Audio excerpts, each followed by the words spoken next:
Estás escuchando Milenio 3 por Aluka Nanika. Vienen a por mí. Los veo. Vienen. ¿Quiénes? ¿Quiénes son ellos? No sé quiénes son. No lo sé. ¿Qué queréis? Tengo miedo de ellos. Por favor, no me toquéis. No tenga miedo, Leslie. No tenga miedo. ¡No! ¡No me toquéis! Están entrando por la pared.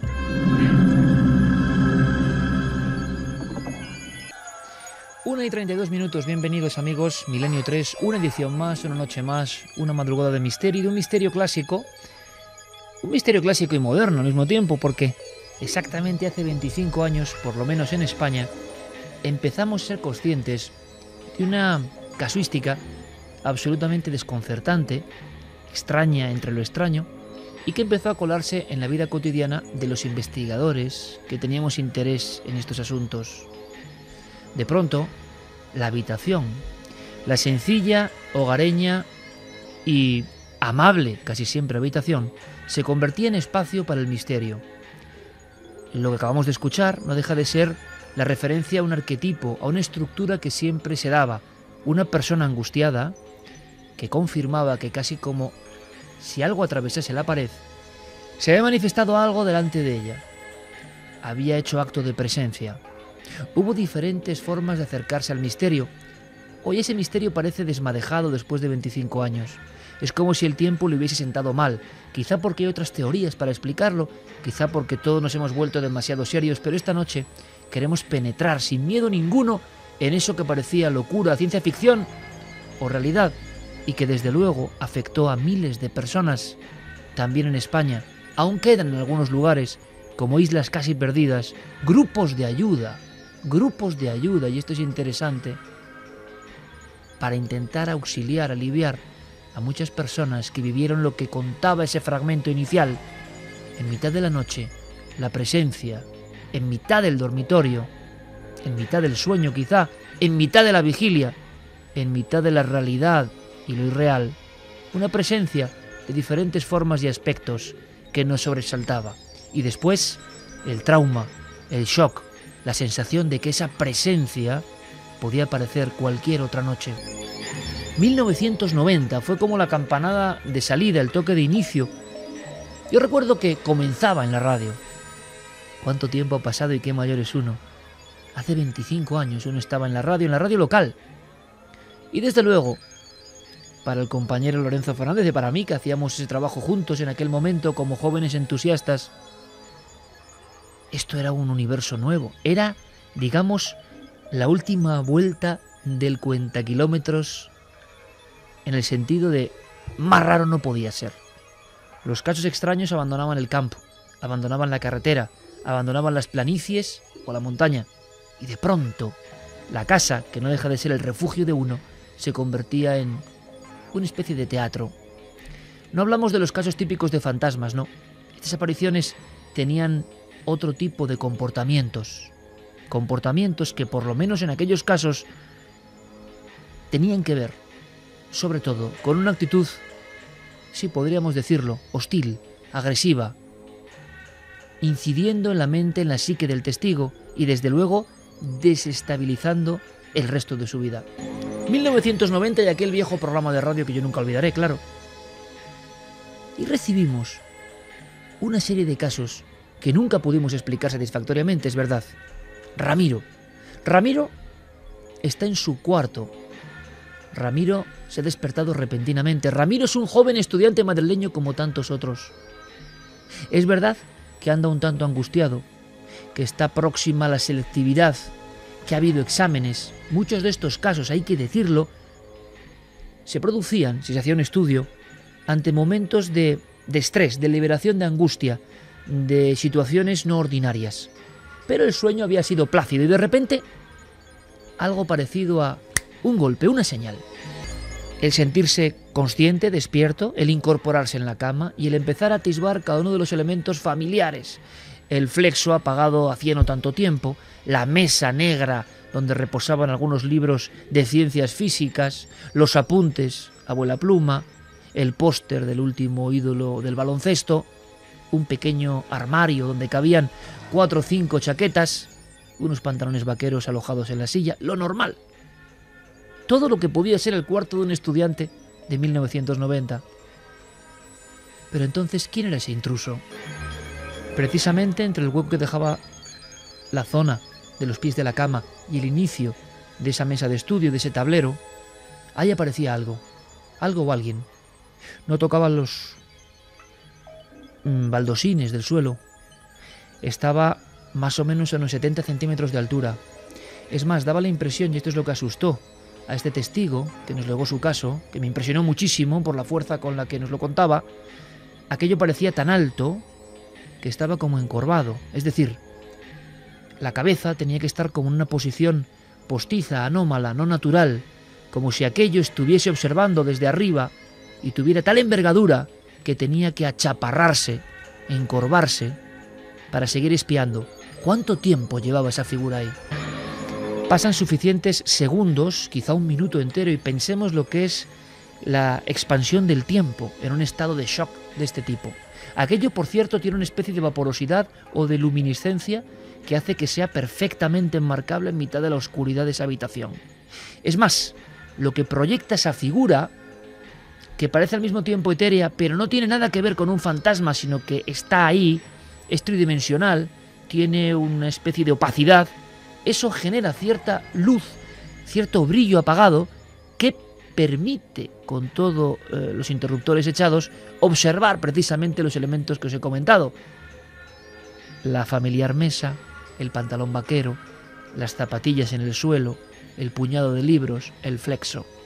Está viendo todo a través casi de esa figura. ¿Y qué hace esa figura? La cara es redondeada, pero no hay ojos, no hay boca, no hay nariz, no hay orejas. Los hombros son poderosos, son potentes, son de alguien atlético. Se ve un torso y le da la impresión de que lo que hay delante de él como una ensoñación es un torso partido en dos. Es una figura a la que le faltan las piernas. Pero sí que nota Ramiro cómo nacen las dos estructuras de las piernas y es como si algo se perdiese en mitad del muslo. No hay pantorrillas ni pies. Aquella figura tiene una mano alzada. Aquella figura mantiene uno de sus brazos pegado al costado y la otra, como en un saludo, o en una amenaza, o en un gesto de ir a cogerle en mitad de la noche, está señalando fijamente. Esto ocurría hacia la 1:40 de una madrugada de junio de 1990. Poco tiempo después, y sin ningún tipo de conexión, conocíamos la historia de Daniel. Daniel se encontraba estudiando. Era época de exámenes, ciertamente. Se encontraba inmerso en las fórmulas, en las integrales, en las gráficas. Y entonces, y también con el primer caso, escucha algo. En este caso es con un movimiento leve. No hay mascotas en su domicilio. Está solo en su casa. Sus padres se encuentran de viaje. Y es como si alguien hubiese movido, nos lo contaba, hubiese arrastrado ligeramente una pila de libros que había en la estantería situada justo tras su nuca, a su espalda. Le dio miedo porque no es el movimiento típico brusco que llama la atención, no, es como si alguien se hubiese colado en tu habitación y hiciese ese movimiento de seseo de la tapa del libro en esa estantería de fábrica, esa estantería que imaginamos blanca, gruesa. Alguien ha desplazado los libros. Cuando se gira, no hay nada. Sin embargo, él lo ha escuchado perfectamente. Es entonces cuando vuelve su mirada hacia la cristalera que da un patio interior que tiene delante, reflejado también, curiosamente, con la luz de un flexo, como estoy yo ahora mismo, es cuando observa que exactamente detrás de él, a su izquierda, junto a la cama, a unos 2-3 centímetros, pegadísimo a la cama, una figura estrecha, una figura que le mira fijamente, una figura que la está viendo a través del reflejo y no tiene el valor como es normal casi, se queda paralizado, se queda estático, dice que son los segundos más terribles de su vida, está viendo a través del cristal al intruso, que cuánto tiempo llevaba ahí. Le da la sensación a Daniel de que esa figura llevaba mucho observándole, que quería casi meterse en la pared, que quería pasar desapercibido, que quería casi filtrarse, observándole, y que él, en un descuido, en un movimiento provocado por ese ruido, había sorprendido al espía. Es esa figura que quiere como evadirse. Está ahí. La descripción es muy parecida. Él sí nota una especie de ojos, o más que ojos, como si esa cara blanca de nuevo tuviese dos hendiduras. Se mete hacia adentro, no hay pupila, no hay globo ocular. Es como una cara moldeada con barro a la que metiésemos los pulgares y dejásemos los huecos. Es muy estrecha, muy delgada, blanca. Lo que le sorprende a Daniel y nos deja helados a nosotros es que lo describe con la mano, como en un saludo, como intentando abalanzarse, que es muy alto, y solo a través del cristal está observando que esa figura no toca el suelo, se balancea ligeramente. Esos dos ojos, sin pupila, repito, esas dos sombras, le miran fijamente y delante de él, perfectamente despierto, sin ningún momento de sueño, aquello se va disolviendo, desaparece, como si nunca hubiese estado ahí. Los testigos no tenían ningún tipo de relación, coincidieron en la ciudad, en el espacio, prácticamente, y en el tiempo. Era la primera vez que nosotros escuchábamos hablar a personas con tal susto. Uno de ellos tuvo pesadillas permanentes, shock postraumático podría diagnosticarse, durante años. Pero aquello le sorprendió en el 8 de junio de 1990. Los jóvenes investigadores, nosotros, sabíamos que algo estaba cambiando. Las personas estaban viendo el misterio de cierto aspecto como nunca antes en su propia habitación. Alguien o algo entró en mi dormitorio. ¿Pudo causarme aquello? Era una especie de reacción alérgica. ¿Cuánto hacía que la tenía? Fuera quien fuera, me resistía a él. Pero era demasiado fuerte y me llevó con él.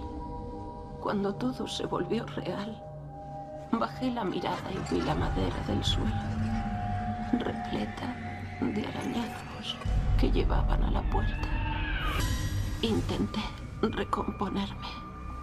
Estaba decidida a averiguar qué era, qué había entrado en mi cuarto, qué había dicho, a dónde me llevó y qué me había hecho. 1:44 minutos, Milenio 3 en la cadena SER. Esto se llamó VDD, Visitantes de Dormitorio. Lo hemos llamado también Proyecto Intrusos porque el reflejo social fue enorme. Entre 1989 y 1992, cientos de norteamericanos, por ejemplo, de australianos, de ingleses, aseguran que eso es lo que está pasando. Faltaba la espita, faltaba el caso inicial o las personas valientes contando su experiencia. Entonces otros decían, eso es lo que me ha pasado a mí. Y de eso hablamos esta noche. Y podéis participar, por supuesto, en esta intervención. Esta noche es de todos. Ya sabéis, como siempre, Nave del Misterio con Diego Marañón y Guillermo León llevándolo todo. Nave del Misterio en Facebook, en Twitter, en Google+, en Instagram, en ikerjiménez.com, en navedelmisterio.com. Todo preparado siempre para esta experiencia diferente a través de las redes de comunicación. Y con Fermín Agustín, El Calero, Santiago Camacho, buenas noches. Buenas noches, Iker. Clara Tauces, buenas noches. Muy buenas noches. Y Javier Pérez Campos, buenas noches. Buenas noches. Mandamos un fuerte abrazo a Carmen, que estará la próxima semana. Esta no, estará escuchándonos. Y desde luego es un buen programa para escuchar en la cama, es un clásico. Y nos queríamos hacer una pregunta, ¿qué pasó con este fenómeno?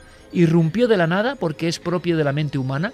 Generar estímulos, generar terrores, siempre han estado ahí y se van transformando con el tiempo. ¿Es una cuestión patológica, traumática? ¿Es una cuestión que tiene que ver con los problemas del hombre y la mujer de hoy, de las últimas décadas, que tienen pesadillas y son asediados por temores diferentes con el transcurrir del tiempo? ¿O hay algo más? ¿Hay una naturaleza diferente que se alimenta de nuestro pensamiento? ¿O son, como muchos afirman, algunos investigadores todavía afirman, seres exógenos, seres de fuera, y fuera es lo otro, o incluso aseguran que extraterrestres?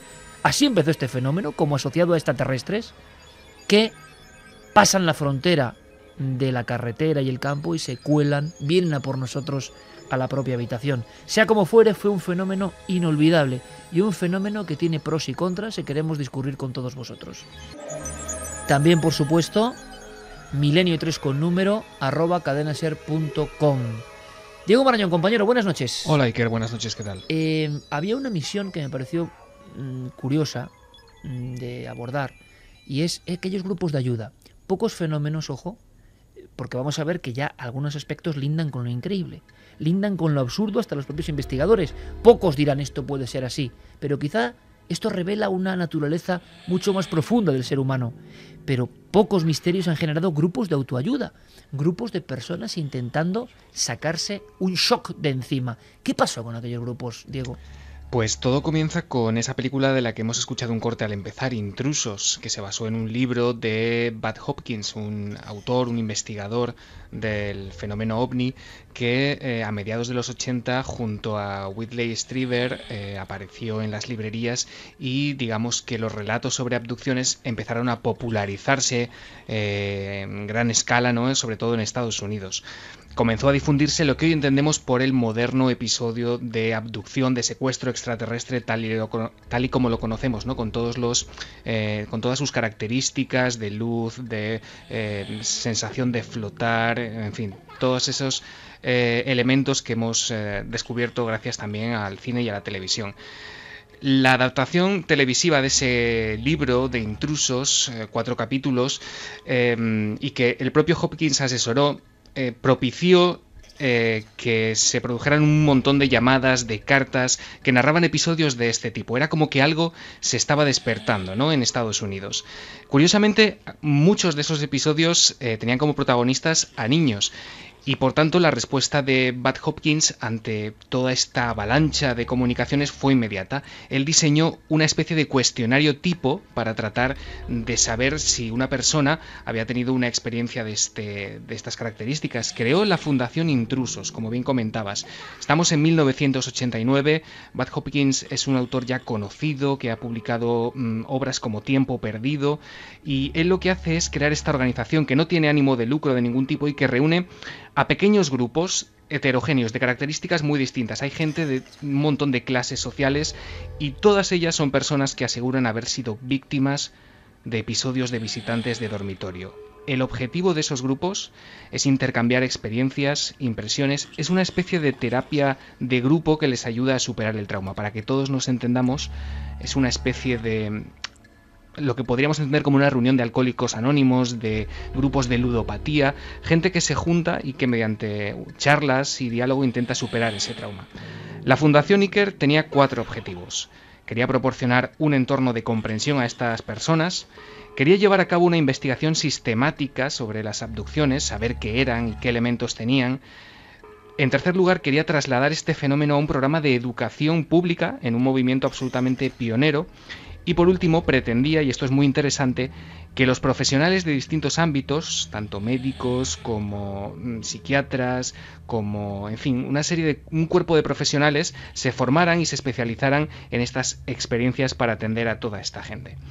Durante muchos años se organizaron en Nueva York ciclos de conferencias a los que acudían terapeutas, investigadores, profesionales de la hipnosis. Allí se hacían entrevistas intensivas que duraban un montón de horas, se practicaban regresiones hipnóticas, como te digo, estos grupos de apoyo, bueno, se les daba cabida, y lo que se consiguió básicamente fue almacenar sobre todo una ingente base de datos con informes sobre abducciones a los que los investigadores pudieron acceder para tratar de comprender un poco mejor este fenómeno. ¿Qué ha pasado, Diego, con esos grupos en concreto hoy? ¿Cuál es su rastro, incluso a nivel de internet? ¿Alguno sigue activo? Verás, esta en concreto, la fundación de Bud Hopkins, desapareció en 2012, un año después de la muerte de su creador. Se disolvió. De hecho, el último comunicado en esa web, que hoy no está disponible, hay que acudir a ella mediante herramientas específicas, es el propio obituario, la esquela de Bud Hopkins. Pero sí que hay más. Por ejemplo, hubo más por lo menos, entre el 89 y el 91 el propio Whitley Strieber fundó una especie de órgano de comunicación y de intercambio de experiencias, de Communion Letter, que se esforzaba también en buscar una solución al enigma abducción. Y sí que hay, por ejemplo, 2 grupos que hoy en día siguen en activo, Iker. Una es la australiana UFOESA, que preside Peter Curry, una supuesta víctima de abducción en 1988. Esta organización se funda en el 93 y trata de encontrar también una explicación razonable. Como te digo, hoy sigue en activo. Y otra de ellas es la que preside David Jacobs, autor de Vida Secreta, un libro fundamental y muy interesante sobre estos fenómenos, que está al frente del Centro Internacional para la Investigación de las Abducciones, el ICAR. se preocupa especialmente de proporcionar información y formación a terapeutas que se encuentran con estos casos, y en su web, curioso Iker, lo acabo de ver esta noche, hay un cuestionario online a la que la gente puede acceder para tratar de ver si ha sido abducida o si tiene síntomas, y como te digo, este grupo también está en activo. Síntomas, ha dicho Diego, y es muy curioso porque muchas de las personas que sufren decían algunos, delirio de agresión nocturna alienígena. El compañero Javier Sierra y José Guijarro en su vida hicieron en su día un estudio complejísimo de lo que llamaron síndrome Diana, entre la patología y la sensación real de que algo estaba ocurriendo, y había una serie de elementos curísimos. Por ejemplo, las marcas en el cuerpo, marcas como un arañazo triple o a veces unos puntos, un triángulo en la espalda. Era muy inquietante. Personas que se despertaban con unas pesadillas muy concretas, y, lo hemos comentado en alguna ocasión, había unas marcas que ya en los años 90 se convierten en emblema. Antes de esos años 90, la casuística puramente ufológica, habéis escuchado a Diego haciendo ese informe, que en los 90 todo esto se relaciona todavía con qué se va a relacionar. Si hay un ser, como hemos descrito, sin rostro, o a veces de pequeño tamaño, que viene en la noche. No estamos viendo ningún ovni, ninguna luz muchas veces, nada ajeno a ese ser. Pero el hombre y la mujer de hoy ya no creen en viejos fantasmas en general. Son cosas del pasado, páginas que ya están arrancadas de la memoria colectiva. Por tanto, el nuevo arquetipo viene a sustituirlo. El que viene en la noche ya no es un fantasma ni por supuesto un demonio, que gozan de poca popularidad. El disfraz del extraterrestre los ha suplantado. Y sin embargo, ¿qué elementos tenemos para saber que esa figura que vieron los amigos Daniel o Ramiro eran extraterrestres? ¿De dónde venían realmente? ¿Un extraterrestre se comportaría así? Esa cualidad medio etérea, llegar sin que nadie sepa cómo, escurridizo como una sombra, ¿eso qué tiene que ver? Pero al principio se asociaba con extraterrestres. Y es verdad que en la ufología había algunos casos muy concretos donde se relacionaban hechos. Por ejemplo, hay un caso precisamente en Cantabria donde hay un matrimonio, otro muy parecido en Huelva, de los primeros que nos iban llegando, que daban escalofríos. ¿Por qué? Porque en estos dos casos, que recuerdo que a mí me impresionaron mucho investigarlos, la pareja se despierta por una especie de sonido, parecido a un zumbido. Atentos a esto que luego lo comentaremos, siempre como una señal, como un elemento interruptor, que no es ordinario, que cambia la situación y que la plácida noche, la plácida oscuridad de nuestra propia habitación, se rompe con algo que uno puede pensar que es que han entrado en casa, que hay alguien forzando una ventana, una cerradura. Muchos de los casos que yo investigué, y algunos escalofriante de verdad, igual lo contamos, empezaba como con un tintineo, unos golpecitos, pero algo que parecía físico, es decir, que parecía la no menos inquietante mano de un ladrón entrando, moviéndola. Pero de repente pasan unos segundos y eso se ve que no es, que no hay una interacción humana. En este caso de Cantabria y en el de Huelva, la pareja se despierta al mismo tiempo, se miran cara a cara. Marido y mujer son conscientes de que están observando lo mismo, y entonces a los pies de la cama y cerca de la pared, en el ángulo ya con el techo, un ser de nuevo alto, tan alto que está encorvado, en este caso de un tono oscuro, tampoco se ve muy bien, es como una sombra, es corpulento, tiene las manos, los brazos como en gesto de agarrar, de atenazar, y en uno de los casos en Santander en concreto, el marido siente tal pavor y tal pánico que su reacción es lanzarse a por esa figura, porque cree que es alguien físico, un encapuchado, un ensotanado, que los va a matar, que ha aparecido en mitad de ese lugar y que los va a matar. Cuando se lanza por la figura, aquello se desvanece, pero se desvanece viéndolo la mujer desde la posición aterrada con la espalda en el cabecero de la cama, ¿no? Dando un grito. No es que fuera una imaginación, es que aquello se convierte en un humo que se va marchando, un humo como maligno que segundos antes había conformado una estructura que les observaba. Hay casos en los catálogos ufológicos donde se mezcla la visión, por ejemplo, de una luz en un hotel en la provincia de Huelva, en una época de invierno, cuando no hay personas, cuando esos lugares, sobre todo antes, ahora ya se ha distribuido mucho el tema vacacional, pero antes, un mes de febrero, es que algunos lugares de la costa española parecían sitios de película del oeste, ¿no? Con las ramas cruzándose. Unos médicos tienen que estar en una serie de conferencias y las dos parejas observan una extraña luz, un extraño sol que se va aproximando de la parte de la playa que casi da a la propia estructura del pequeño, discreto hotel, rodeado de otros muchos hoteles donde no hay nadie, solo ventanas apagadas. Esa luz como un sol bajo, está flotando, y lo están viendo. Con el resplandor de la luz que entra dentro de la doble cristalera, planta 1 y planta 2, ven una figura pequeña en el lado de la ventana, como un niño, la cabeza un poco abombada, así lo ven, tienen las manos como pegadas al cristal, y cuando les da un escalofrío es cuando ambos perciben que no está al otro lado del cristal, que está mirándoles ya traspasado el cristal, que por algún motivo ese niño lleno de oscuridad, esa figura reflectada por la proyección del fondo de esa luminaria que ha aparecido, está ya dentro. Es más, está casi posado en el pequeño radiador encendido y está dentro de la habitación. Pero estos casos sueltos eran eso, historias sueltas. No teníamos una forma de hilarlas. En Estados Unidos, como siempre, se iba más deprisa y ya había mucha casuística. Los niños, Javi. Los niños fueron víctimas de estos sucesos que, por supuesto, tenían la dificultad de ver cómo se deslindaban de la psicología infantil y sus miedos. Y en Estados Unidos empiezan los grupos de ayuda y los análisis de dibujos curiosísimos de miles de niños. Efectivamente, ellos son los primeros que empiezan también a alertar a sus familiares de que algo está ocurriendo. Y de hecho, claro, los padres de esos niños son, digamos, unas víctimas, entre comillas, que hacen mucho más ruido porque, claro, están aterrorizados por lo que puede estar ocurriéndoles a sus hijos. E inmediatamente se ponen en contacto con diferentes expertos como Bad Hopkins a través de esa fundación Intrusos que comentaba Diego, donde se reciben decenas de llamadas, de cartas de estos padres asustados, hablando de que niños, sobre todo entre edades comprendidas entre los 4 y 14 años, están hablando de personajes de pequeña estatura que cada noche visitan los dormitorios de sus hijos. Y lo curioso es que sin ellos saberlo, todos estaban describiendo la misma figura, la figura de pequeño tamaño, de cabeza almendrada, de ojos prominentes, de tez muy pálida, que en ocasiones se quedaban mirando a los niños simplemente como si estuvieran espiando su comportamiento y ellos, al sentirse observados, se despertaran y los pillaran infraganti.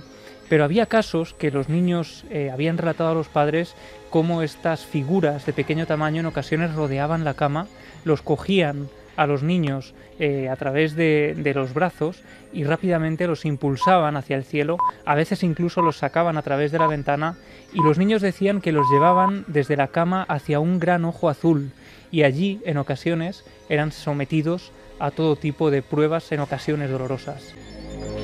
Por supuesto, en toda esta larga historia de las visitas de dormitorio hay explicaciones científicas. Persinger encabeza una sobre quizá un recuerdo mal asimilado del proceso de una operación, despertarse inconscientemente en el proceso de la anestesia y que la imagen de ese gran foco, de esas figuras embozadas, sea algo como perdido en la mente infantil y es una agresión. Evidentemente los médicos a nivel de un niño te están agrediendo, tú no sabes lo que está pasando y menos con el cloroformo, entre comillas, de la anestesia. Se habla también de patologías concretas que tienen que ver con periodos donde todavía están muy presentes las llamadas imágenes perinatales, afectando la mente del niño y además afectándolo de por vida. Esos miedos, cuando el oyente de Milenio 3 tiene un miedo repentino en la noche, hablaremos del miedo en el futuro, no está sino recuperando archivos del cerebro reptiliano antiquísimo que tienen unos códigos muy precisos. Las imágenes de los miedos perinatales, miedos desde el parto, están ahí. Pero hay muchos casos muy complejos, es toda una fantasía. El género humano, como diría Jung, está fantaseando al mismo tiempo o realmente estamos siendo testigos de algo. ¿Y los investigadores españoles qué hacían? Yo creo que Javier Sierra y José Guijarro fueron de los más activos en aquel proyecto Diana, que muchos recordaréis. Y el propio José Guijarro, en una de sus investigaciones, confesó haciendo guardia en la casa de una de las testigos que había tenido experiencias con la visión de lo que ha contado exactamente Javier Pérez Campos. La irrupción varias veces en la puerta del dormitorio, que es que esto hay que vivirlo, te despiertas y en el marco de la puerta, en esa casa no hay niños, hay lo que parece un niño, con un traje ajustado, con una cabeza como abombada, que está mirando y que parece que además lleva cierto tiempo mirando. Después, o se marcha rápidamente y la testigo no tiene el coraje, lo entendemos, de levantarse de la cama, se queda paralizada hasta que llega la luz del día. Aquel individuo además se ha ido desplazando de una forma como antinatural, que da más miedo, es decir, no parece una figura ni siquiera humana, parece casi un holograma, una especie de animación que se ha puesto ahí delante. Y el propio Guijarro, en alguna ocasión, yo lo recuerdo comentando que había percibido, aunque sea en un esbozo, la visión de una figura siendo el investigador. Y los investigadores continúan investigando en España hoy. A mí me interesaba en este recuerdo 25 años después del fenómeno tan raro de los VDD, si todavía hay casos. Y uno de los más incombustibles ufólogos de este país, y gran amigo, Marcelino Requejo, que ha peinado tierras de Zamora y de Galicia siempre en busca de casos en primera persona, nos contaba, por ejemplo, el de José María Basalde y tantos otros que he leído recopilando en sus cuadernos de campo. Es decir, las personas, tiempo después, con el asunto ya casi olvidado, seguían teniendo estas experiencias, y lo vais a escuchar, de una complejidad que o bien es una invención, una locura, o desde luego están conectando con algo que no entendemos. Escuchad. Y este muchacho se encontraba entonces preparando los exámenes finales de curso. Sobre las 6 de la mañana aproximadamente, que estaba dejando amanecer, pues se levantó, o había puesto el deseo de levantarse pronto y estudiar. La persona no se encontraba durmiendo cuando suceden estos hechos. Se encontraba sentado en la cama estudiando. De pronto lo que observa es que a través de la ventana, ya digo, estaba amaneciendo, la luz comienza a crecer de forma inusual con un zumbido muy fuerte y según nos narraba, lo que ocurre es que esa luz penetra en la habitación, la invade completamente, que llegaba incluso a molestar a la vista, literalmente.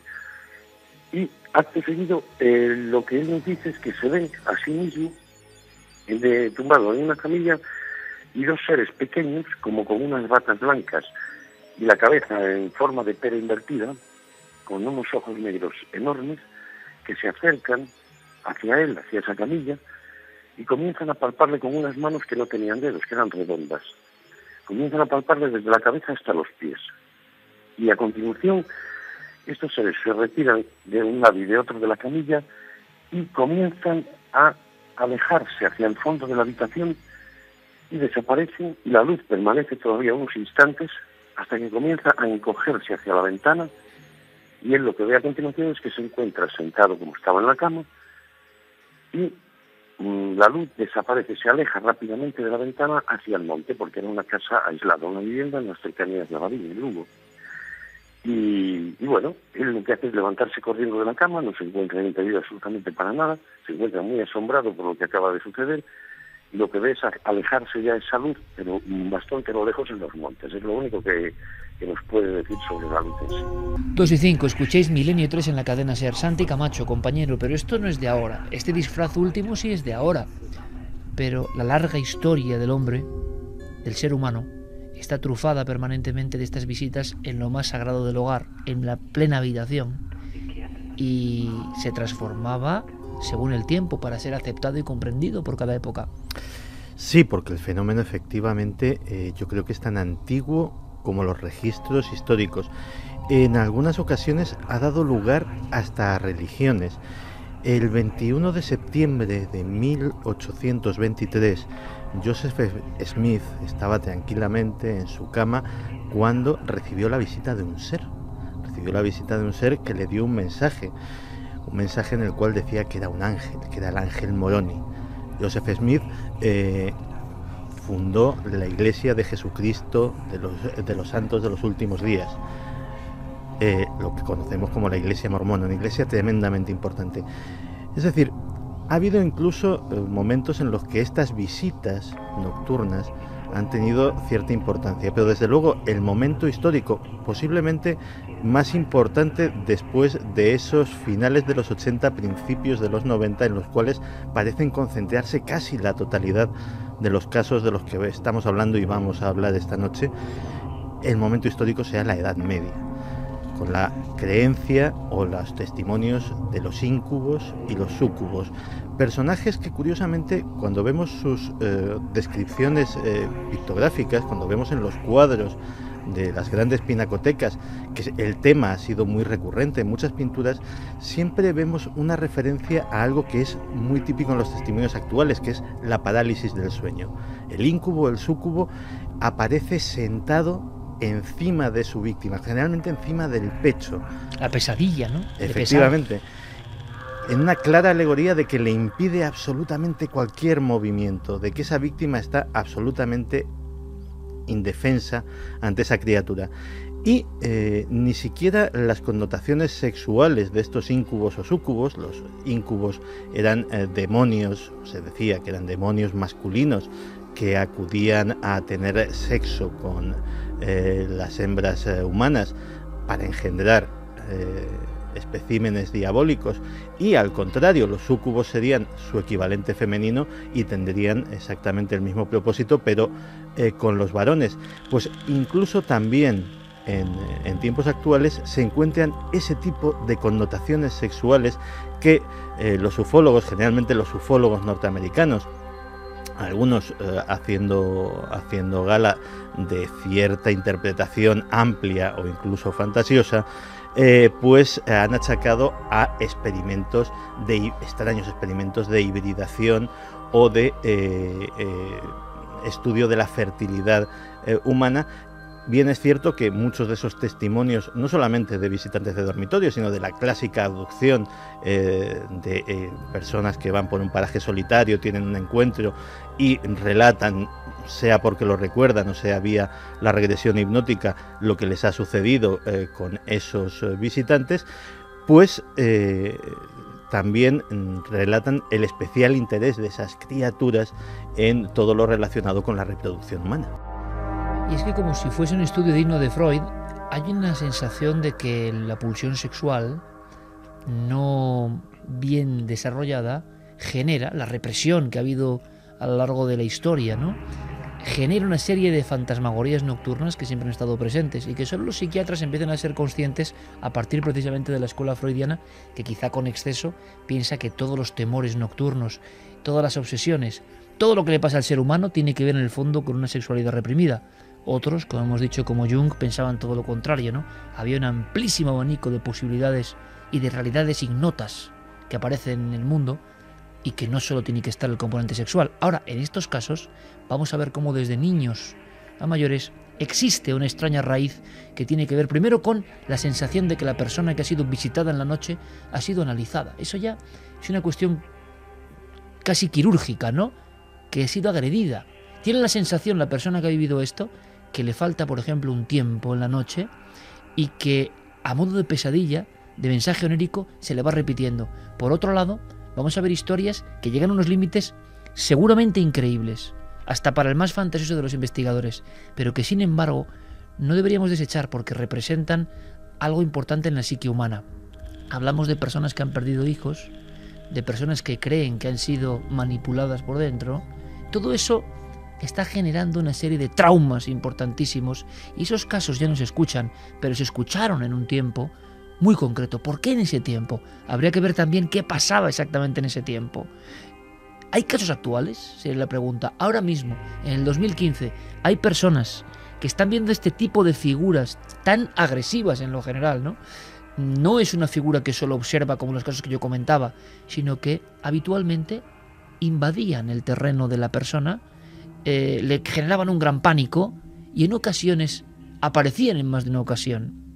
Yo lo comentaba en la última charla que tuvimos en el Rialto, y es el historial del testigo. Eso sí que es curiosísimo. Hay veces que un testigo ha pasado por otras experiencias o que una muy traumática le produce una apertura de miras que hace que haya otro tipo de sensaciones que antes no tenía y que a veces son esa sombra, esa figura, ese que está escondido, ese que observa. Se ha abierto algo y su visión es diferente y por desgracia para él en ocasiones la percepción de estos visitantes se manifiesta. Le preguntábamos a Requejo como investigador local, esforzado y auténtico como es: oye, ¿seguir registrando casos actuales? No de visión, de visión de visitante de dormitorio en mitad de la noche, como ocurría en los 90, o el fenómeno ha muerto por algo. Esta es su respuesta. Mira, casos desde el año aproximadamente 2001 que te estamos narrando, el de José Ramón Basabe, de este calibre no. Sí hemos tenido algunos casos puntuales que no han trascendido, evidentemente, porque ese ha sido el deseo de los testigos, y bastantes, no vayas a creer que solo son 4 o 5, en los que se produce este tipo de visita en el dormitorio a altas horas de la madrugada, en ocasiones estando las personas dormidas, en otras no, y siempre nos están describiendo lo mismo, unos seres pequeñitos que se ponen al lado de la cama, que en ocasiones no hacen absolutamente nada, sino que permanecen un par de minutos y a actos seguidos se esfuman, literalmente se esfuman ante los ojos del testigo. Lo que sí hemos tenido algún caso que hemos podido comprobar es el de aparecer marcas en el cuerpo del testigo, en la espalda concretamente, en 2 de los casos, en forma de triángulo, como unas quemaduras redondas, formando un triángulo equilátero en la parte baja, en la parte lumbar.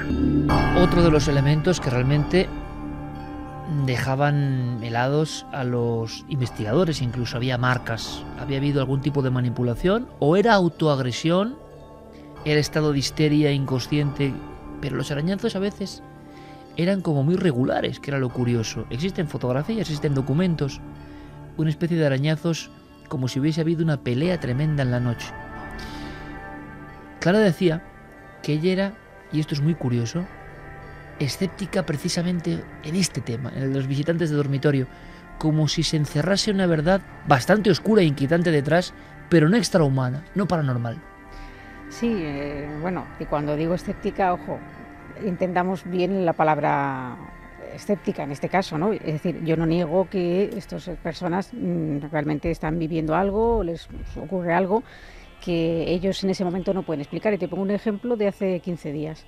Hace 15 días me escribía una mujer que, bueno, pues como saben que tengo el tema de los sueños, pues me llegan muchas cosas relacionadas con el sueño. Y en este caso era una experiencia que ella había vivido hace un montón de años, cuando ella era prácticamente una adolescente, que por miedo a la burla y demás no había contado a nadie. Y bueno, pues que se atrevía ahora a contármelo porque seguía todavía con miedo, no se lo había contado ni a sus padres. Yo leo esa experiencia y es calcada del libro a lo que sería una visita de dormitorio, pero con todos los componentes de lo que se denomina parálisis del sueño, también hay que decirlo.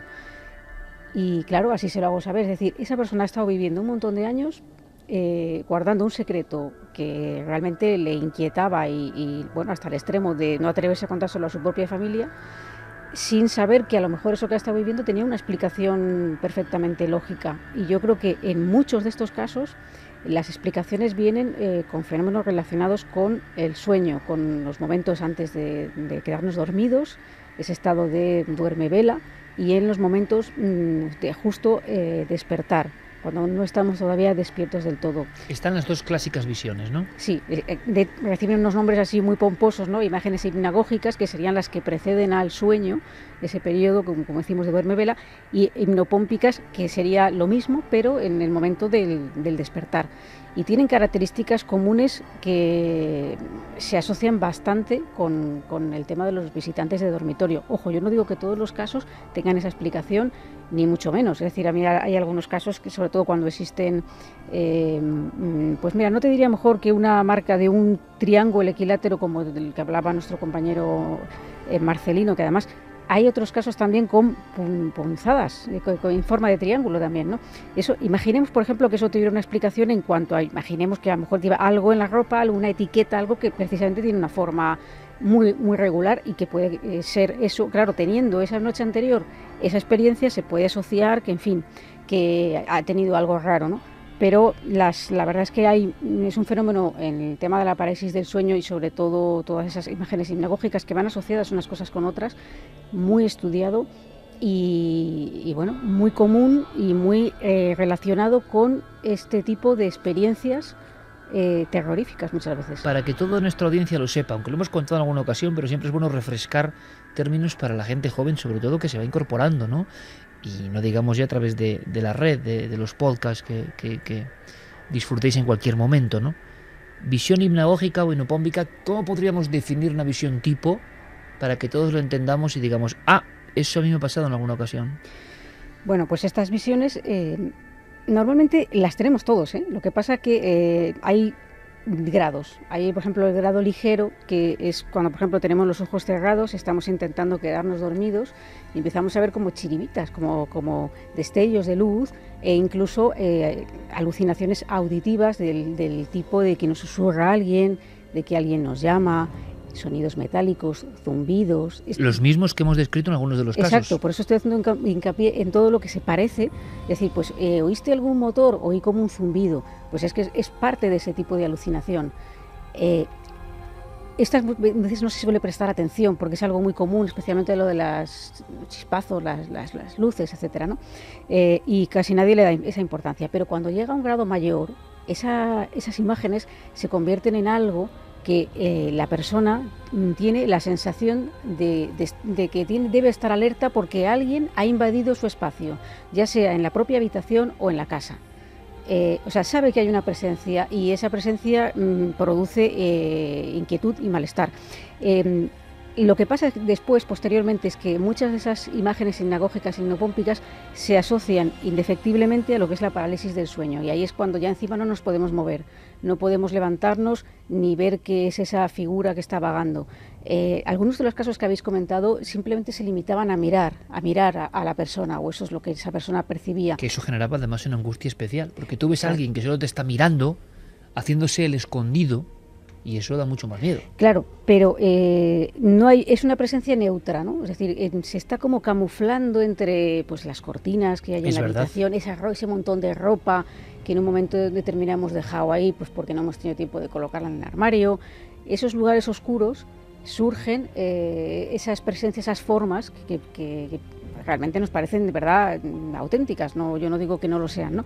Pero luego hay lo que es la presencia amenazante, que es cuando esa presencia directamente se acerca a ti, como ha descrito también Santi con el tema de los íncubos y los súcubos, se adhiere a tu cuerpo, intenta, tú sientes amenaza física hacia tu vida, notas que te asfixias, que esa persona o esa entidad trata de incluso de aprovecharse físicamente de ti, o abusar de ti o hacerte daño, en cualquier caso, ¿no? Esa sensación de peligro, ¿no? Y como decimos, están todo esto acompañado con alucinaciones de tipo auditivo, táctil, muchas esas presencias, eso de notar que alguien se sienta en la cama, ese peso que tenemos al lado, que hemos sentido yo creo que prácticamente todo el mundo, ¿no? En algún momento de su vida, y hay gente que con más cierta profusión. ¿Por qué? Pues porque cuando este tipo de fenomenología contrastada se repite mucho, hay que plantearse si no existe algún tipo de trastorno del sueño asociado a ello, que también lo hay. Mezclamos trastornos del sueño con visiones. Curiosamente, hablábamos de las noches del misterio del Rialto, o yo, hoy que he estado en un teatro, me fijaba en el telón. Y yo decía, en un gran telón, por cierto, en el Teatro Alcalá, baja el telón y uno piensa, el entrar en el sueño y el salir del sueño. ¿No es acaso esto la fusión gradual de un mundo con otro, que tampoco entendemos muy bien el otro mundo, que va invadiendo el nuestro o se va marchando? En esa duermevela pasan cosas que intentamos interpretar, pero ¿quién las sabe realmente? ¿Qué está pasando cuando nuestro mundo de la consciencia está siendo arrebatado o invadido por otra nebulosa, por otra niebla absoluta, donde hay un montón de cosas sobre las cuales no tenemos certeza ninguna y que están llegando a nosotros con una oleada? Es hasta normal que en esos dos periodos, no creo que lo explique del todo, sino que en esos dos periodos se produzca el contacto con lo otro, ¿no? Bueno, tú hablas ahora mismo de un gran telón en el que se proyectan una serie de imágenes, y a esta misma hora en muchos cines de Estados Unidos se está proyectando precisamente un documental titulado La pesadilla, un documental que ha levantado auténtico interés por parte del público porque se trata de la recopilación de una serie de testimonios por parte de Rodney Ascher, un hombre que ya dirigió Habitación 237 sobre El Resplandor. Y este hombre ha recogido una serie de testimonios de visitantes de dormitorio de casos de parálisis del sueño. Él dice que un 6% de la población sufre este tipo de parálisis, pero claro, en su película, que dicen algunos que es una de las películas de las cintas de terror pues más impactantes del año, precisamente porque está apoyada en testimonios reales, claro, él teoriza en que quizá ya hemos dejado de hablar de visitantes de dormitorio porque le hemos dado esa nueva denominación de la parálisis del sueño. Quizá eso no sea más que el fichero perfecto, el fichero que nos sirve de tranquilidad, pues para almacenar esta serie de experiencias que de otra forma serían mucho más inquietantes. Por otro lado, y mira que la tengo cariño desde hace décadas, que ya somos mayorcitos los dos, esta vez no estoy de acuerdo con Clara. Al menos no al 100%. Yo creo que este fenómeno, si se parece en algo, se puede parecer, por ejemplo, al fenómeno ovni.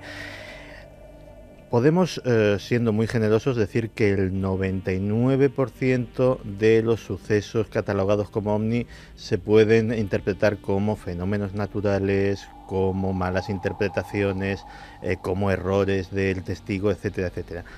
Pero hay un 1, un 2, un 3% de casos genuinamente de una extrañeza absoluta. Yo creo que más, pero bueno.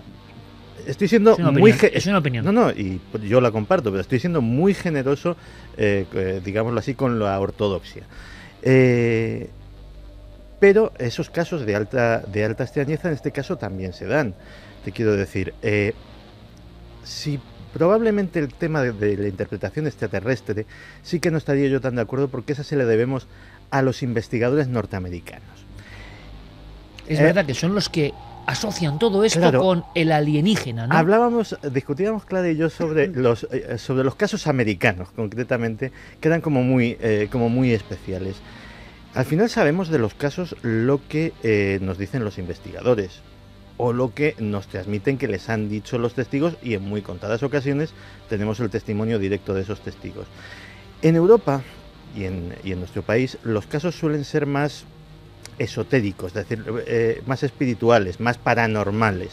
Allí son más físicos, son más extraterrestres, son más seres de carne y hueso. Sin embargo, yo que he seguido bastante el fenómeno, me he dado cuenta de una cosa: los investigadores norteamericanos son muy cucos y aplican un cierto sesgo, y lo ves contrastando testimonios de los mismos testigos en diferentes libros. La mayor parte de los investigadores terminan obviando determinados factores que no les encajan en su teoría. Es decir, en esos casos que podemos denominar de alta extrañeza, muchas veces en nuestro país o en Europa, o en los testimonios que tenemos de Europa lo hemos visto, se dan también en paralelo fenómenos en vigilia. Fenómenos de tipo incluso poltergeist, o episodios de telequinesis, o episodios de precognición, episodios abiertamente paranormales. Curiosamente, en los casos norteamericanos no, llega el enanito cabezón, se lleva al señor, le hace lo que buenamente quiere y lo devuelve. Pero cuando rascas un poco en la superficie de lo que te dicen esos libros, o vas contrastando un libro con otro y haciendo el puzzle del caso en general, descubres que sí, que eso también sucede en Estados Unidos. En unos pocos casos son los casos más notables. Lo que pasa es que no queda decoroso en tu libro de ovnis decir que de repente, pues este señor tiene episodios poltergeist en su casa. Entonces sí que estaríamos hablando de un fenómeno genuinamente extraño, paralelo probablemente al de la parálisis del sueño, y de una interpretación interesada por parte de un determinado sector de la ufología. Yo estoy de acuerdo con lo que está contando Santi, y como digo, yo no digo que la explicación para todo absolutamente sea la parálisis del sueño, pero sí que de muchos de estos casos se confunden, ¿no? Otro elemento común, y es que lo habéis comentado en casi todos los casos que habéis dicho, es el estrés. Que es gente que está preparando exámenes, gente que duerme poco, porque Cierto. Esto suele ser muy frecuente en las parálisis del sueño y en estas imágenes hipnagógicas e hipnopómpicas. Y también la pregunta que muchos harían, no por ser abogado del diablo, sí, es: y precisamente en esos estados alterados de la conciencia, cuando tú sometes a tu conciencia a una especie de traqueteo, ¿no? Se habla de los místicos o se habla de los cercanos a lo extraordinario, y que se sometían a esos ayunos o a esa sensación de privación del sueño. ¿Puede ser por la privación del sueño, o porque solamente a través de la privación del sueño accedes a áreas donde esto se puede aparecer? Claro, si fuera solamente la privación del sueño, es decir, yo estoy de acuerdo también en que los ejercicios místicos evidentemente se han practicado porque han obtenido resultados con ellos, ¿no?, a lo largo de la historia. Pero no es tanto que a lo mejor estén despiertos preparando exámenes, es decir, que privándose del sueño, como el hecho de que se duerma peor porque se está estresado. Es decir, que haya mayores periodos de despertar, y que precisamente esos despertares a veces se producen en momentos equivocados, ¿no?, en los que todavía el cuerpo no está preparado para despertarse. Sí. Y me gustaría hacer una cosa también en el sentido también por los oyentes, que sé que este tema les preocupa, el tema de la parálisis del sueño. Porque es muy común. Porque es muy común y muy aterrador cuando lo tienes por primera vez. Si vosotros estoy segura que habéis tenido este episodio, yo lo he tenido. y la primera vez fue terrorífico. Yo creí que me daba un infarto, porque yo necesitaba moverme, no podía, y trataba de encender la luz, y yo veía que mi mano atravesaba el interruptor. Obviamente no me estaba moviendo, pero yo, es la percepción que tenía. Si realmente si hubiera una relación entre ambos fenómenos, si realmente fuera una parálisis del sueño, es decir, habría que distinguir entre el caso que no es parálisis del sueño, que no podemos meter en ese cajón desastre, y el que sí lo es. Si lo es, basta con que cuando se tenga esa primera experiencia, ahora que estos oyentes tienen estos datos, la próxima vez que tengan un episodio de estas características, se relajen, sepan que están experimentando ese fenómeno y se calman, y automáticamente sucede así, con lo cual eso sí que quedaría descartado de que fuera un fenómeno extraño. Somos capaces, por tanto, con cierto consejo muy básico como el que ha dado César ahora mismo, una experta en el mundo onírico, que somos capaces, digo, de ordenar a eso que se aleje de nosotros. Si hacemos ese relajo y aquella figura o lo que sea sigue ahí, pues podría ser otra cuestión. Vamos un poco más allá. Hemos preguntado a los investigadores más de nuevo cuño, en el sentido de que ahora son más conocidos, pero llevan años, como David Parcerisa, y muy a la vanguardia en el sentido de súper arriesgados, ¿no? En el sentido de no tener ningún temor a hablar de algunas cuestiones. Pero en su mundo también surgen elementos muy interesantes, porque precisamente en Parcerisa hemos encontrado este investigador catalán, experto sobre todo en las uniones que tienen que ver con la arqueología y el misterio. Había algo que yo no conocía y que nos ha contado como secreto, y yo no conocía, pero mira que lo intuía. No lo sabía, esta noche lo vamos a conocer. Pero él aporta un elemento muy interesante, una visión nueva, porque es como lo que decía Santi, que es apasionante. Cada investigador lleva las cosas a su sardina, y ha sido así durante años, y antes más. Si tú tienes una teoría, ¿cómo vas a dejar? Eso lo hace el investigador y lo hace el periodista todos los días, habitualmente, en el grado en que se puede o no. Tú quieres, en el fondo, transformar el mundo y darle a conocer al mundo tu tesis. Astronaves extraterrestres nos visitan. Y entonces algunas cosas como que parecen para la papelera de Windows, ¿no? Eso tampoco aporta mucho y no lo entiendes. Pero si vas al origen, te das cuenta de que en muchos casos aparece ese mundo un poco irreal revolviendo por ahí. En muchos sucesos de los grandes investigadores de la ufología española de los 70 a los 60, muchos de los testigos vivían este tipo de fenómenos después justo de ver un supuesto ovni, con un ovni fuera de la casa en un chalet aislado en la Sierra de Aracena, y estaban pasando cosas dentro del chalet. Había una extraña fusión que, como la parapsicología tenía muy mala fama, peor que la ufología, ya es difícil, los investigadores ufológicos, pretendiendo ser más científicos, obviaban cualquier cuestión considerándola no extraterrestre. Esto sigue pasando. ¿Qué nos dice Parcerisa? Pues algo muy interesante, que va muy con las tesis de hoy, de hablar un poco del inconsciente, de las fuerzas ocultas de la mente, de todo lo que desconocemos y que nosotros mismos a veces ponemos en marcha. A ver qué os parece. Se trata de entidades interdimensionales que incursionan en nuestra realidad, a las que, desde luego, atraemos nosotros mismos a través de nuestro inconsciente, a través de las energías, de la vibración que nosotros mismos generamos.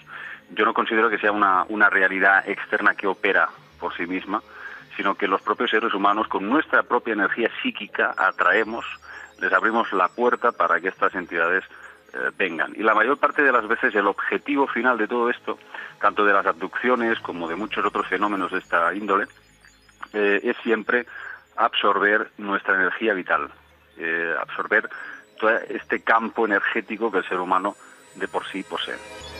Esta teoría de nuevo cuño o de viejo cuño, esto lo cree ahora mismo mucha gente. Una especie, no sé si de vampirismo nocturno moderno, que ya no lleva capa ni lleva colmillos, evidentemente, porque parece ridículo, pero en el fondo no dejan de ser energías oscuras. Yo recuerdo el primer investigador en mi vida, hace muchos años, que me habló de los bajos astrales, y yo no lo entendía muy bien. Y luego, al final, he ido identificando esa figura, el nombre es lo de menos, en muchas de las historias. En el famoso y siempre referido caso Vallecas, no es un bajo astral, o lo que nos cuentan de bajo astral, la figura oscura que serpentea por la habitación y que las dos niñas en las literas la ven entrando en la habitación, que no es posible porque entra por debajo de la rendija de una puerta. ¿Qué es eso?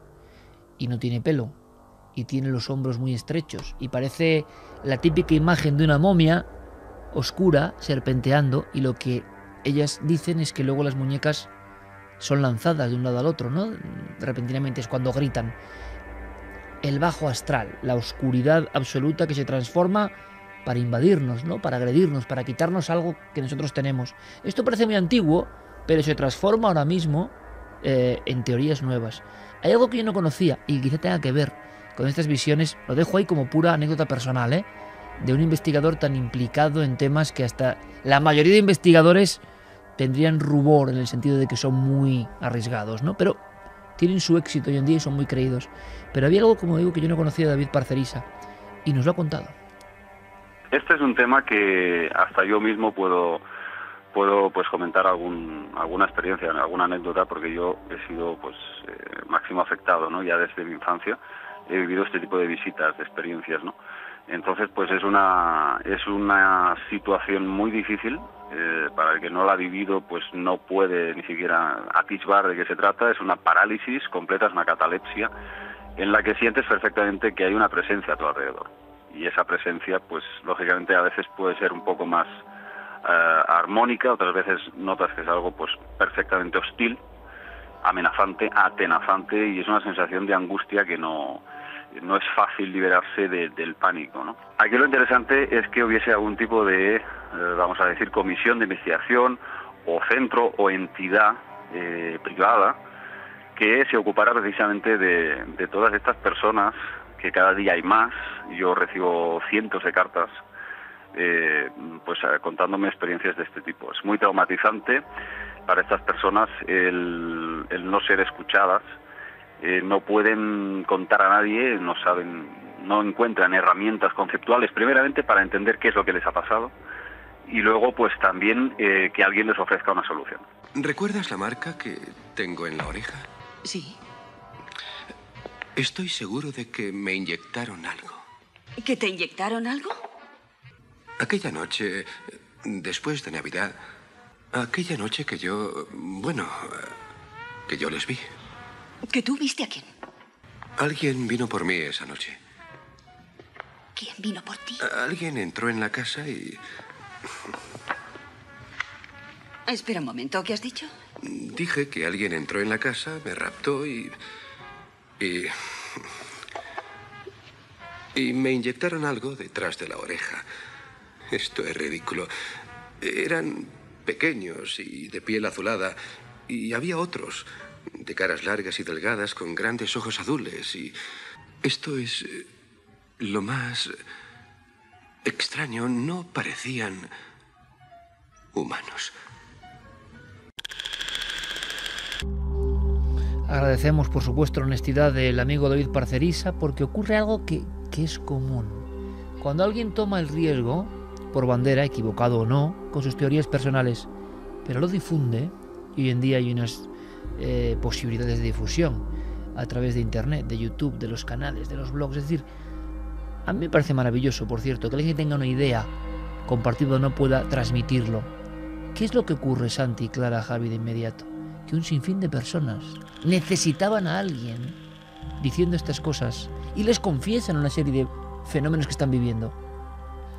El investigador, cuando se cree, me ha pasado y nos pasa a todos, luchas, ¿no?, con las mareas de mayor credulidad, mayor escepticismo. ¿Qué es lo mejor? ¿En qué momento puedo dar yo lo mejor a mi público? ¿Cómo no puedo patinar hacia este lado o hacia este otro? ¿Qué me estoy perdiendo si me hago demasiado el escéptico o si me hago demasiado el crédulo? Y las diferentes, repito, oleadas que viven en su vida.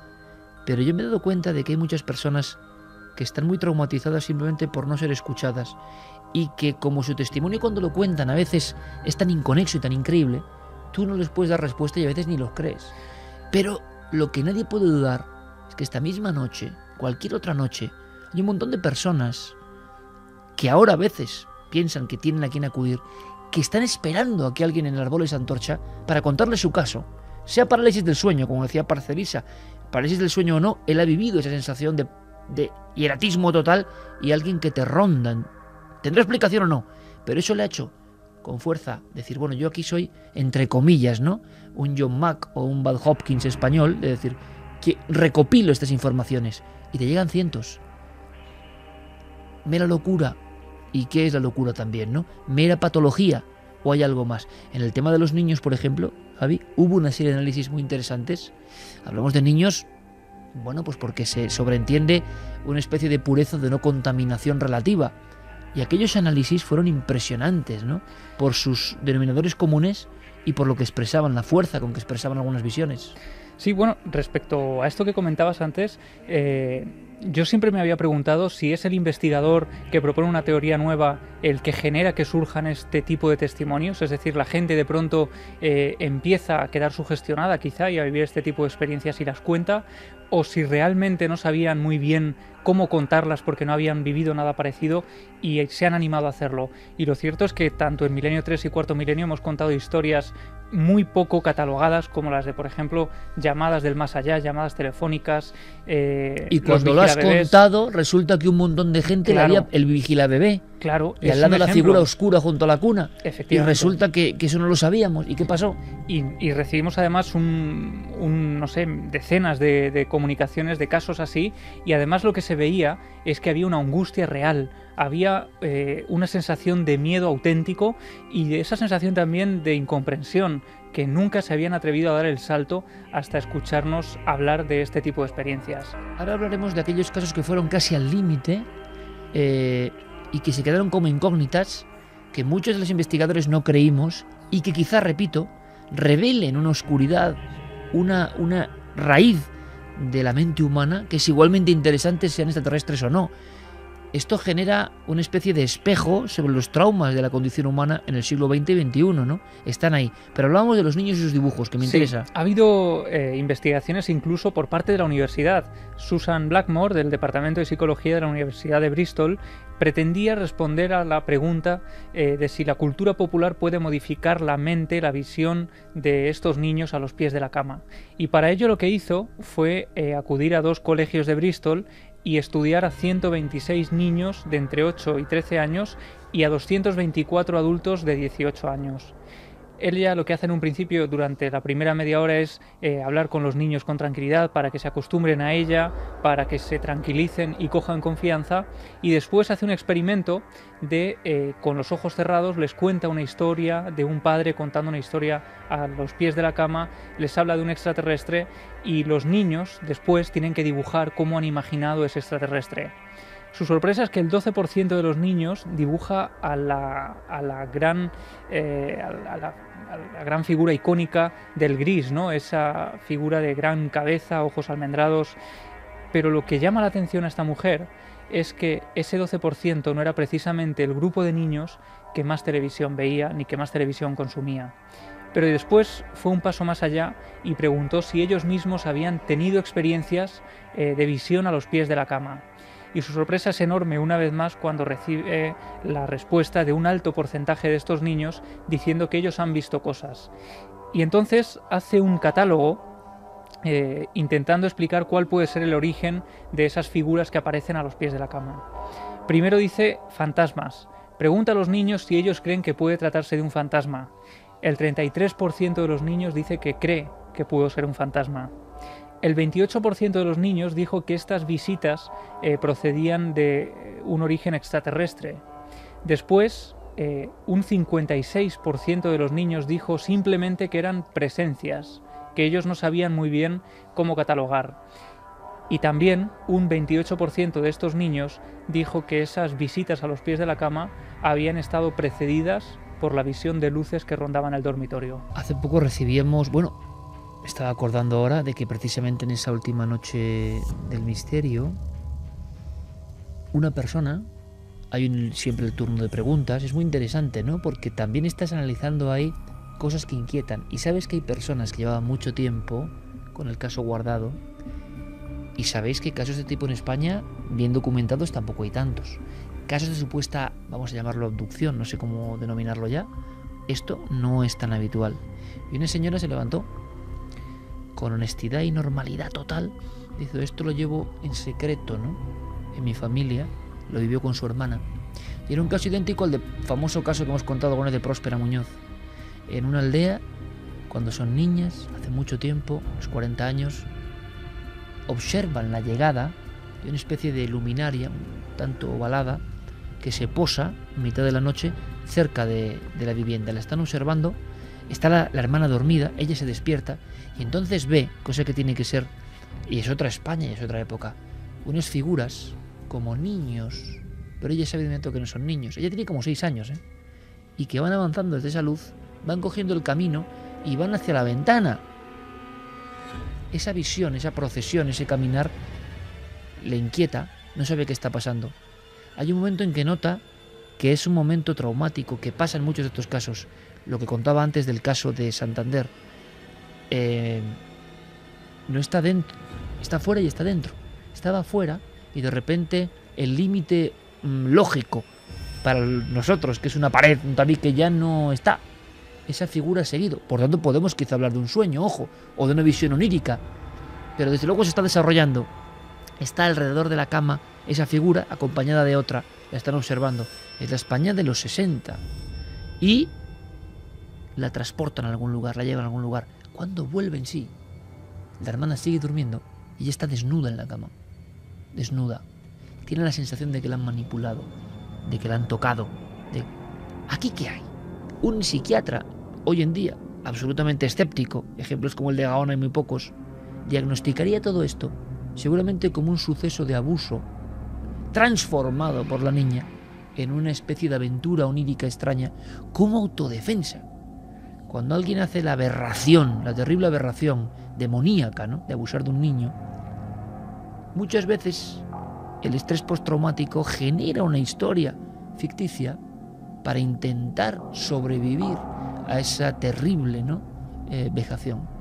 Y se convierten en mí. Se ha estudiado. Ahora, no todos los casos valen. Es decir, en España hay personas que van a esa noche del misterio, oyen este programa esta noche, están haciendo sus trabajos y que tienen este tipo de secretos y que lo contaba con una total frialdad, normalidad, diciendo, oiga, me gustaría saber. Nosotros no podemos decirle, solo le puedo decir que había casos muy similares. Y hay casos más extremos todavía, casos que nadie ha querido tocar, que hasta, repito, los investigadores un poco orgullosos en exceso, como ha sido mi caso en alguna ocasión, bueno, esto ni lo contamos, no, ahora tengo otra visión, esto revela algo profundo del ser humano. Casos que acabaron ahí en el limbo. Santi me recordaba alguno en la redacción y decía, caramba, ¿qué pasó con estos casos donde se hablaba de visitas que dejaban elementos físicos? Eso sí que encaja con lo que decíamos antes de casos de altísima extrañeza. Es cuando efectivamente después del caso queda un rastro físico.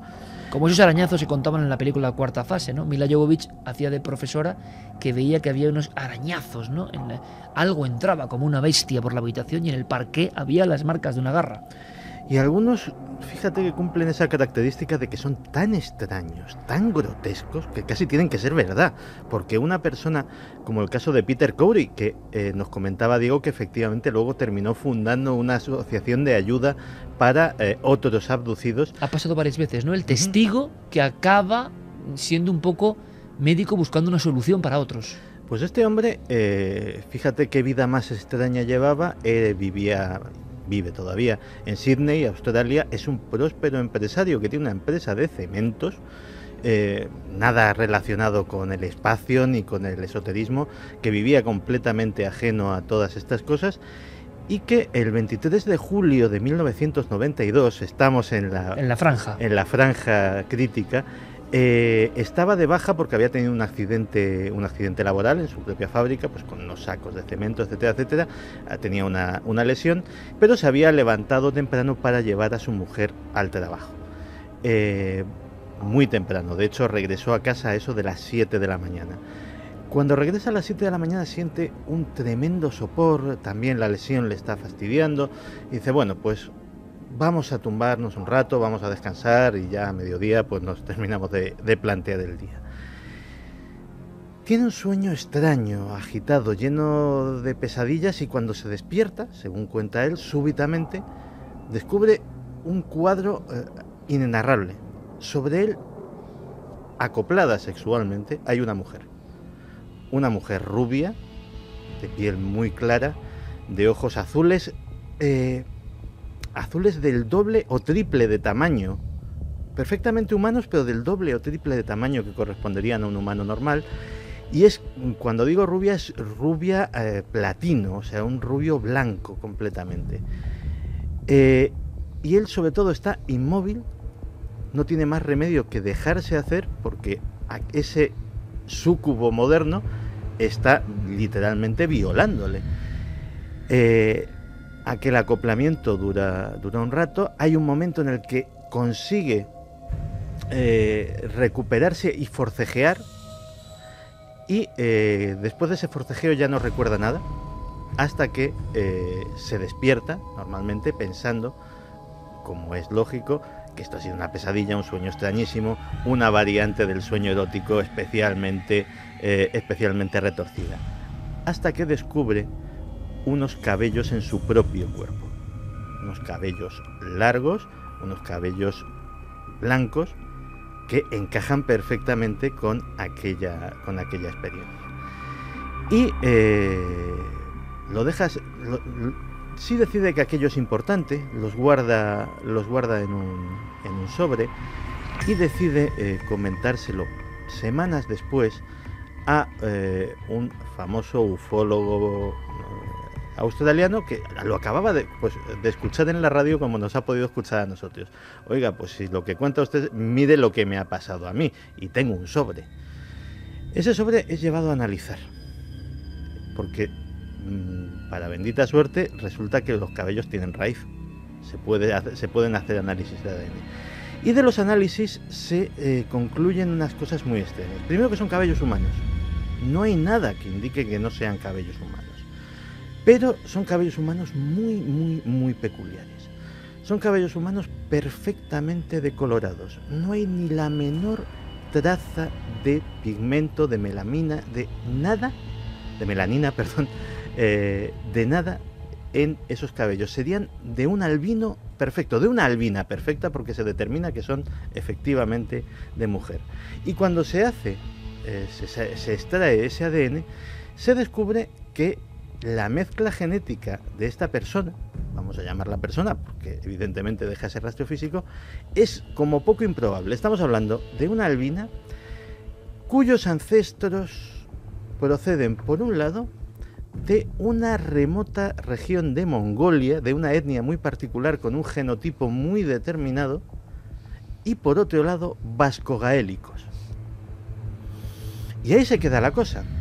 Hasta que el caso, que se publica y en aquella época tiene cierta notoriedad, termina cayendo en manos de John Mack. John Mack, psiquiatra de Harvard, muy controvertido, que en un momento dado da la espalda a una brillante carrera académica perfectamente ortodoxa para dedicarse a estudiar el fenómeno de la abducción. Y John Mack somete a Peter Cowrie a su batería de pruebas que tenía como estándar, entre ellas la regresión hipnótica. John Mack da perfecta credibilidad al caso, y no solamente eso, sino que descubre que en 1988 Peter Cowrie ya ha sufrido otra abducción. Ya ha sufrido otra abducción también en su propia casa, en este caso, según sale por la regresión hipnótica, por unos seres pequeños que le hacen una incisión, que le inyectan algo, curiosamente como en el corte, en el cuello, y que esa incisión deja una cicatriz que es todavía visible. Y ahí se queda la cosa. Peter Cowrie sigue contando su historia a todo el que le quiere escuchar. Aparte de esta asociación, tampoco ha sacado ningún beneficio, que también es una asociación sin ánimo de lucro. Pero a veces estos casos cogen ya tintes muy dramáticos. A finales de los 80, en Las Vegas, Brett Oldham y Diane Swanson eran una pareja joven, muy ilusionada, que esperaba su primer hijo. Ya estaba embarazada de 4 meses, ya había recibido su primera ecografía. Es decir, por si alguien lo duda, estamos hablando de un embarazo absolutamente confirmado. No es un embarazo psicológico, es una señora embarazadísima. Una noche tienen lo que los dos creen que es un sueño. Los dos por separado creen que es un sueño. Y es que su habitación se ve invadida por unos seres pequeños. No tenemos que describir otra vez el aspecto porque todos los conocemos. ¿Sueñan a la vez? Sueñan por a la separado, vez. ¿Se cuentan el sueño? No, se lo cuentan al día siguiente. Se lo cuentan al día siguiente en unas circunstancias tremendas. Y sueñan que de repente ya no están en su habitación, sino que están en una sala en la que él está inmóvil, sin capacidad de moverse, en una camilla, y en la de al lado, que es una especie de silla de ginecólogo muy característica, estos seres le están haciendo algo a su mujer. Su mujer, que en esa pesadilla, entre comillas, solo piensa, por favor no le hagáis nada a mi hijo. Así se queda la pesadilla, se despiertan por la mañana y Diane descubre que hay unas gotas de sangre en las sábanas.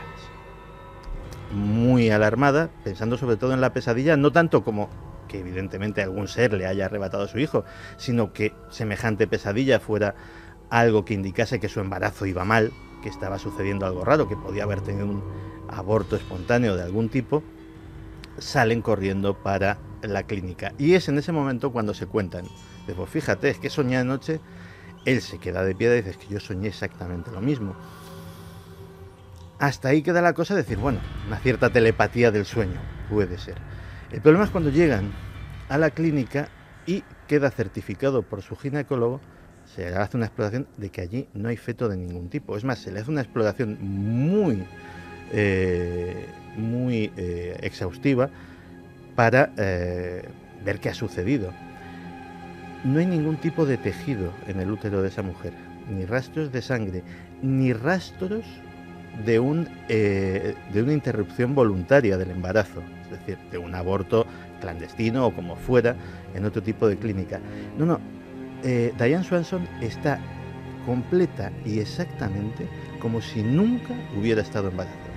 Este tipo de casos quedarían para otro programa, generaron también una histeria colectiva en madres que aseguraban que casi un fenómeno, a diferencia de que, bueno, diferencia o no, que en España hemos visto que hay una parte tremenda y oscura de realidad, ¿no?, de los bebés robados y demás, que parecía igual una especie de leyenda y que luego la leyenda resulta que se ha confirmado con historias increíbles. Bueno, pues hubo una oleada, ya no se habla de esto en Estados Unidos sobre todo, de madres que creían que después de estos sueños algo les arrebataba a sus criaturas, ¿no? Y eso quedó ahí. Ahora, había una patología, una tensión. ¿Tiene algún tipo de explicación científica todo esto? Muchos psiquiatras dirían que sí, ¿no? Curiosamente, quizá en el caso de Santi no puedo decir esto porque es un caso, si había un embarazo contrastado, etcétera, pero sí que en la antigüedad las tradiciones féricas hablan de que las hadas, los seres féricos, una de las características de su actividad de interacción con los humanos era robar los bebés y dejar una especie de duplicado que aparentemente era igual a ese bebé, pero no era igual, tenía la piel como más grisácea, tenía menos vida, era casi como un imitador. Qué terrible lo que acabas de contar. Y eso es de la tradición del folclore eterno. Sí, sí. Y en la Edad Media había muchos casos de mujeres que, creyéndose violadas por los íncubos, decían que mostraban los síntomas propios del embarazo y a los 2 meses terminaban esos síntomas, todo volvía a la normalidad y ellas creían que se les había robado el bebé. Y es que podríamos hablar casi de una subcategoría dentro de estas experiencias, pues de ladrones de fetos, de casos como el de Morgana von Clauser, que también en el sur de California dice que tras un visitante de dormitorio, unas luces extrañas rondando a través de la vivienda, ella siente la necesidad imperiosa en 1989 de tener un bebé. Se queda embarazada, todo va con absoluta normalidad. Su médico, el doctor Levin, le dice, tras unas radiografías, ecografías y pruebas, que efectivamente está embarazada, y al cabo de unos meses, en otra inspección rutinaria, dice que este doctor Levin no encuentra síntomas de vida en el bebé, en el feto, y hay que extraerlo. La mujer es ingresada en el hospital, y cuando está en la habitación a solas, dice que pasa una enfermera con un aspecto muy extraño, dice que muy bajita, con unas manos extremadamente largas, huesudas y delgadas, con un rostro extraño también y con una ropa como anticuada. Esta mujer habla con ella durante unos minutos, pero casi como si fuera extranjera. Se marcha de allí, la mujer, la testigo, se queda dormida rápidamente. Proceden a bajarla para extraerle el feto. ¿Y cuál es la sorpresa de los médicos cuando al abrir no encuentran absolutamente nada, igual que ocurría en el caso de Santi? Y de hecho, en el informe, lo que aparece como frase final, como conclusión a este caso es: no se encontraron restos fetales. Evidentemente, 2 ejemplos de caso extremo.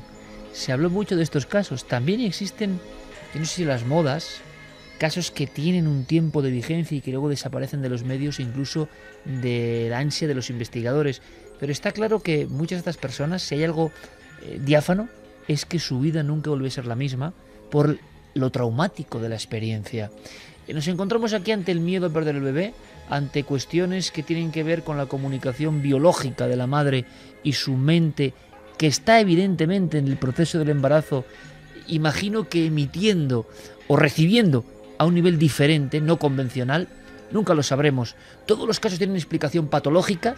Seguramente en el manual de disfunciones mentales habitual de la Academia de Ciencias Psiquiátricas Norteamericana intentarán encajar todo esto, aunque muchas personas ahora saben, sienten, intuyen que su caso no encaja para nada con todo esto. Ahora, de todo lo que hemos contado, y ahora seguimos después de las noticias, yo había escuchado todos estos casos, pero lo que me han puesto los pelos de punta, os lo juro, ¿sabes lo que es? Cuando Clara ha definido, no sé por qué, el imitador. O sea, en el folclore antiguo de la Europa medieval, las hadas, los elfos, esas creencias, entre comillas, que representan lo que sea, robaban a los niños y los sustituía por otro, que era como no natural. ¿Qué cosas me cuentas, Clara? Ahora volvemos con muchas más cosas en Milenio 3.